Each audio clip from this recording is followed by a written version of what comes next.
Good morning mga beshi! Nagluto nga pala ako ng aming umagahan ni Liam. Ayan po, nagsaing ako sa rice cooker at nagpatong po ng egg at saka okra. At syempre magluluto rin po ako ng noodles Lucky Me Chicken with patola at cauliflower mga beshi. Para healthy naman ang pagluluto natin ng instant noodles. Mga beshi, naglagay lang ako ng tubig at nilagay ko na rin ang patola at broccoli at pakukuluin lang po natin yan. At pagka kumulo na po ay ilalagay na po natin ang Lucky Me Chicken. Ayan, para mas healthy naman po ang ating Lucky Me Chicken para sa ating mga junakis. Dahil ang ating mga junakis ay hindi naman mahilig sa gulay.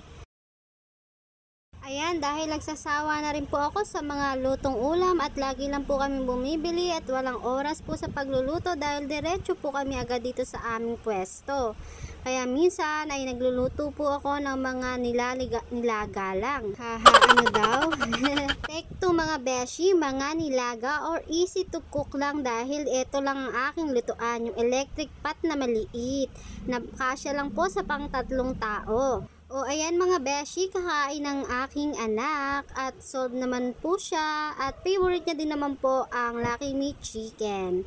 Ayan, thank you for watching.